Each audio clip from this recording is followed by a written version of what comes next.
Hi everyone, मैं हूं Monu Kumar Meena, third year MBBS student GMC Rajnandgaon. तो बच्चों, अभी तक हमने जो है एमबीबीएस और वेटनरी की जो एक्सपेक्टेड कट ऑफ है 2025 की, उसके बारे में हमने बात कर लिया है। अगर ये वीडियो आपने नहीं देखा है तो नीचे डिस्क्रिप्शन में आपको लिंक मिल जाएगा, वहां से जाके ये वीडियो आप देख लेना। आज की इस वीडियो में हम बात करेंगे आइस कोर्सेज जैसे कि बीएमएस, बीएचएमएस, बीओएमएस, इनकी कट ऑफ क्या रह सकती है 2025 में। इसके बारे में इस वीडियो में हम जो है डिटेल में बात करने वाले हैं। तो अगर आप आइस कोर्सेज में एडमिशन लेने की सोच रहे हो तो ये वीडियो इंपॉर्टेंट होने वाला है आपके लिए, क्योंकि यहाँ पर आपको जो है एक आइडिया मिल जाएगा कि आपको कौन से कोर्स में जो है वो एडमिशन जो है वो मिल सकता है। तो अगर चैनल को अभी तक आपने सब्सक्राइब नहीं करा तो चैनल को सब्सक्राइब कर लो, क्योंकि काउंसलिंग के सारे अपडेट आपको इस चैनल पर मिलने वाले हैं। और टेलीग्राम चैनल को भी आप जरूर से ज्वाइन कर लो, क्योंकि हर अपडेट पे जो है वीडियो नहीं बना सकते, तो सारे अपडेट आपको वहां पर जो है टेलीग्राम चैनल पर मिलेंगे। तो आप टेलीग्राम चैनल को भी जरूर से ज्वाइन कर लो, नीचे डिस्क्रिप्शन में आपको लिंक मिल जाएगा। ओके बच्चों, वीडियो को स्टार्ट करते हैं। बच्चों, यहाँ पर थोड़ा इंट्रोडक्शन के बारे में बात कर लेते हैं, ताकि जो नए बच्चे हैं उनको भी पता लग जाए कि जो आइस कोर्सेस है वो क्या होते हैं, इनकी काउंसलिंग कहाँ होगी, कैसे काउंसलिंग होगी। तो जो नए बच्चे हैं उनको भी थोड़ा यहाँ पर आइडिया लग जाएगा। तो सबसे पहले अगर हम आइस कोर्सेज की बात करें तो आइस कोर्सेज के अंदर क्या क्या कौन कौन से कोर्स आ जाते हैं। आपका आयुर्वेद हो गया, होम्योपैथी हो गया, यूनानी हो गया, और आपका सिद्धा भी आ जाता है ना, और नेचुरोपैथी भी आपका आ जाता है। बट आज की वीडियो में इन दो कोर्स के बारे में हम बात नहीं करेंगे। अगर इन दो कोर्सेज के बारे में आपको जानकारी चाहिए तो कमेंट करके बता देना, इसके ऊपर अलग से डिटेल में वीडियो बना देंगे। आज की वीडियो में हम आयुर्वेद, होम्योपैथी और यूनानी के बारे में ही बात करने वाले हैं। अगर मैं एग्जाम की बात करूं तो नीट का एग्जाम एक ही एग्जाम होता है पूरे मेडिकल कोर्सेज के लिए। तो अगर आपने नीट का एग्जाम दे लिया तो उसी के थ्रू आपके जो है आइस कोर्सेज में एडमिशन हो जाएगा। काउंसलिंग वेबसाइट की बात करूं, जिस प्रकार से हमारे एमबीबीएस की जो काउंसलिंग है वो एमसीसी के थ्रू होती है, उसी प्रकार से जो आइस कोर्सेज है उसकी जो काउंसलिंग है वो ACCC के थ्रू होती है। तो ये ऑफिशियल वेबसाइट है, यहाँ पर आपकी जितनी भी आइस कोर्सेज है उनकी काउंसलिंग होने वाली है। तो इसकी काउंसलिंग और एमबीबीएस की काउंसलिंग जो है अलग है, ये बात आपको ध्यान में रखना है।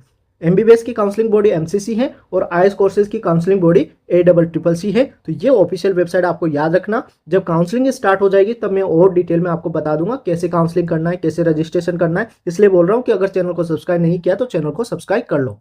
अब यहाँ पर थोड़ा ACCC काउंसलिंग के बारे में समझ लेते हैं कि ये क्या होती है। देखो, जिस प्रकार से हमारे एमबीबीएस की काउंसलिंग कौन करवाता है, एमसीसी करवाता है, उसी प्रकार से आयुष कोर्सेज की काउंसलिंग कौन करवाएगा, ACCC कराएगा। जिस प्रकार से एमबीबीएस में जो है 15% जो सीट है उनकी काउंसलिंग जो है ऑल इंडिया के थ्रू होती है, और 85% सीट की जो काउंसलिंग है वो स्टेट कोटा के थ्रू होती है। उसी प्रकार से यहाँ पर जितनी भी गवर्नमेंट सीट है, जैसे बीएमएस हो गया, बीओएमएस हो गया, बीएचएमएस हो गया, इनकी जो 15% सीट है वो आपको ऑल इंडिया के थ्रू जो है वो होगी। बाकी 85% जो सीट है वो जो है स्टेट कोटा के थ्रू फिल होगी। ये होगी गवर्नमेंट सीट के बारे में। अब बात करते हैं जो सेंट्रल यूनिवर्सिटीज है, जैसे कि सेंट्रल यूनिवर्सिटी जैसे आपकी एनआईए होगी, बीएचयू होगी, ये क्या है, ये सेंट्रल यूनिवर्सिटी है। तो इनकी जितनी भी 100% सीट है वो ऑल इंडिया कोटा के थ्रू ही फिल होगी। ठीक है, अगर आपको इनमें एडमिशन लेना है तो आपको केवल जो है ACCC की काउंसलिंग ही करवानी है। इसके लिए आपको स्टेट कोटा की काउंसलिंग करवाने की जरूरत नहीं है, क्योंकि पूरी की पूरी जो 100% सीट है वो ऑल इंडिया काउंसलिंग के थ्रू ही जो है वो फिल होगी सेंट्रल यूनिवर्सिटीज की।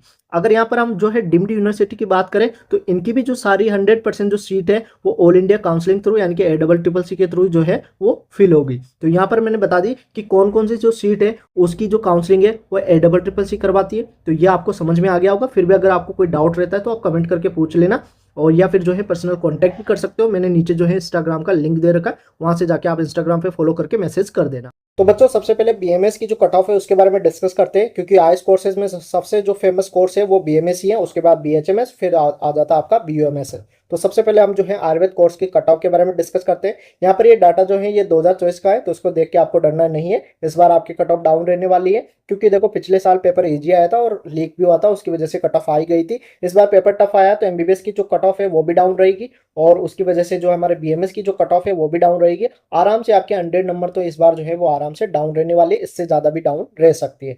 अगर यहाँ हम 2024 की कट ऑफ के बारे में डिस्कस करें तो जनरल कैटेगरी अगर क्लोजिंग रैंक के बारे में हम बात करें तो 1,12,402 ये क्लोजिंग रैंक थी, जिसपे जनरल कैटेगरी को अलॉट हुआ था पिछले साल। और मार्क्स की अगर बात करें तो 570 यहाँ पर मार्क्स थे।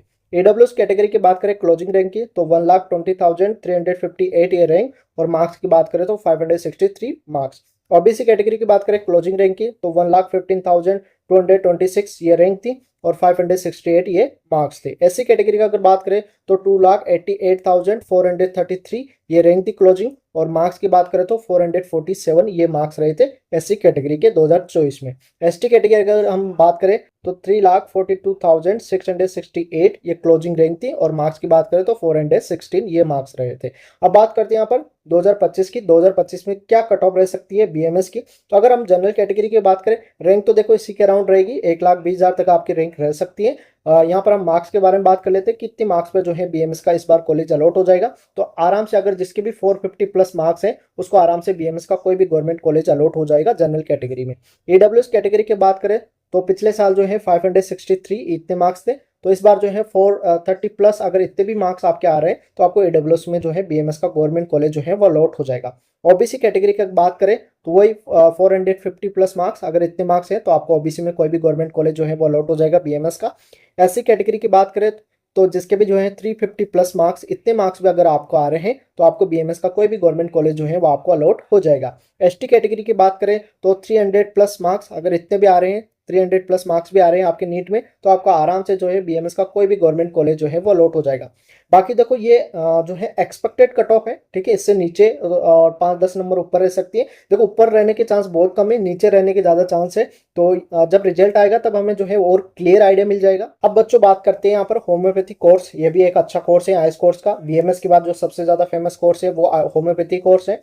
अब बात करते हैं बीएचएमएस कोर्स की। कट ऑफ ये यहाँ पर जो है वो 2024 है, ठीक है, 2025 नहीं है। पहले हम 2024 की जो डाटा है उसके बारे में बात करेंगे, उसके बाद 2025 की जो कट ऑफ है उसके बारे में डिस्कस करेंगे। तो जनरल कैटेगरी की यहाँ पर अगर मैं क्लोजिंग रैंक की बात करूँ 2024 की, तो यहाँ पर देख सकते हो आप 2,29,000 और 143 ये क्लोजिंग रैंक थी। और मार्क्स की अगर बात करें 484 यहाँ पर मार्क्स थे। एडब्ल्यूएस कैटेगरी की बात कर सकते हो, यहाँ पर क्लोजिंग रैंक की अगर मैं बात करूँ तो 2,56,263 ये क्लोजिंग रैंक, और मार्क्स की बात करूँ तो 466 ये क्लोजिंग मार्क्स थे। ओबीसी कैटेगरी की यहाँ पर बात करूँ तो 2,39,857 क्लोजिंग रैंक, और मार्क्स की बात करूँ तो 400 जो है 77 यहाँ पर मार्क्स थे।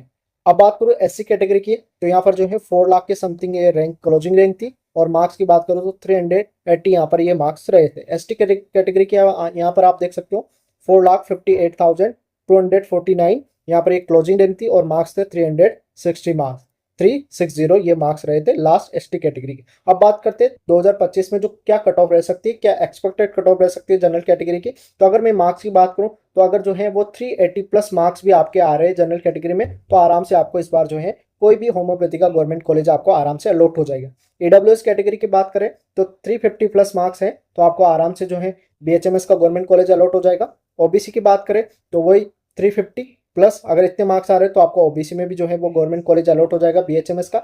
एससी कैटेगरी की बात करें तो यहाँ पर जो है वो अगर 300 प्लस मार्क्स भी आपके आ रहे हैं तो आपको आराम से जो है वो एससी कैटेगरी में बीएचएमएस का कोई भी गवर्नमेंट कॉलेज अलॉट हो जाएगा।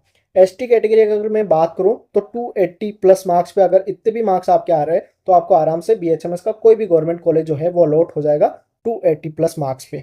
ओके, तो यहाँ पर हमने जो है बीएचएमएस कोर्स की भी जो है वो कट ऑफ के बारे में बात कर लिया। बच्चों अब बात करते हैं यहाँ पर बीओएमएस जो कोर्स है उसकी कट ऑफ की कि 2025 में जो यूनानी कोर्स है उसकी कट ऑफ क्या रह सकती है। उससे पहले हम यहाँ पर 2024 का जो डाटा है वो देख लेते हैं।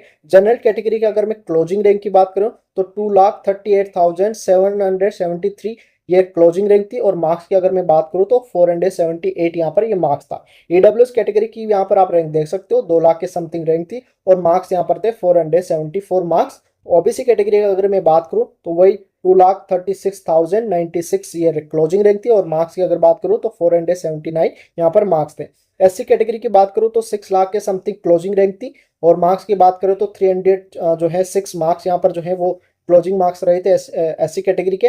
एसटी कैटेगरी की बात करूं तो 7 लाख के समथिंग यहाँ पर क्लोजिंग रैंक थी, और मार्क्स की अगर बात करूं तो 263 यहाँ पर मार्क्स थे। अब बात करते हैं कि 2025 की जो कट ऑफ है वो क्या रह सकती है यूनानी कोर्स की। तो जनरल कैटेगरी का अगर मैं रैंक तो आप यहाँ पर देख सकते हो, रैंक तो इसी के अराउंड रहने वाली है। मार्क्स की अगर मैं बात करूं तो जिसके भी जो है 380 प्लस मार्क्स है उसको आराम से यूनानी कोर्स में जो है एडमिशन मिल जाएगा। एडब्ल्यूएस कैटेगरी की अगर हम बात करें तो यहाँ पर भी आप जो है वो 70 प्लस मार्क्स मान सकते हो, और ओबीसी कैटेगरी की अगर हम बात करें तो यहाँ पर भी आप जो है 380 प्लस मार्क्स अगर आपके हैं तो आपको यूनानी कोर्स में आराम से एडमिशन मिल जाएगा। एससी कैटेगरी की बात करें तो यहाँ से आपके जो है 250 प्लस मार्क्स भी अगर है तो आपको आराम से यूनानी कोर्स में एडमिशन मिल जाएगा। एसटी कैटेगरी में अगर जो है 200 प्लस मार्क्स भी आपके आ रहे हैं नीट में तो आपको आराम से जो है वो जो यूनानी कोर्स है उसमें एडमिशन आपको मिल जाएगा। तो बच्चों यहाँ पर मैंने तीनों जो कोर्स हैं बीएमएस, बीएचएमएस और बीओएमएस के बारे में जो है अच्छे से बता दिया है कि इनकी काउंसलिंग कैसे करवानी, कहाँ से करवानी, कौन सी ऑफिशियल वेबसाइट है। फिर भी आपको कोई डाउट रहता है तो कमेंट करके पूछ लेना, या फिर जो है पर्सनल मैसेज भी कर सकते हो।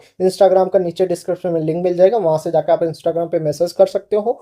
और जो है वीडियो अच्छा लगा है तो वीडियो को लाइक करो। चैनल को अभी तक अगर सब्सक्राइब नहीं किया तो चैनल को सब्सक्राइब कर लो, क्योंकि काउंसलिंग के सारे अपडेट आपको इस चैनल पे मिलने वाले हैं। और अगर आपको काउंसलिंग के बारे में ज़्यादा नॉलेज नहीं है तो आपको दिक्कत लेने की जरूरत नहीं है। आप हमारा पेड काउंसलिंग सर्विस जो है वो ले सकते हो। 3 प्लान है, बेसिक, प्रो और प्रो मैक्स। यहाँ पर आपको जो है आपकी रैंक के अकॉर्डिंग आपको जो है बेस्ट कॉलेज जो है अलॉट करके देंगे। और देखो प्राइस भी मिनिमम रखी है, तो अगर आपको पेड काउंसलिंग सर्विस लेनी है तो ये कॉन्टैक्ट नंबर दे रखे हैं, इन पे आप मैसेज कर सकते हो। और लिख देना मैसेज करके कि सर पेड काउंसलिंग सर्विस, इतना मैसेज कर देना, कॉल वगैरह नहीं करना, आपको केवल जो है सिर्फ मैसेज करना है व्हाट्सएप पे। ओके बच्चों, अगर कोई और डाउट है काउंसलिंग के रिगार्डिंग तो आप कमेंट करके पूछ लेना। बाकी आज की वीडियो में इतना ही, मिलते हैं नेक्स्ट वीडियो में नए अपडेट के साथ। जब तक के लिए जय हिंद, जय भारत।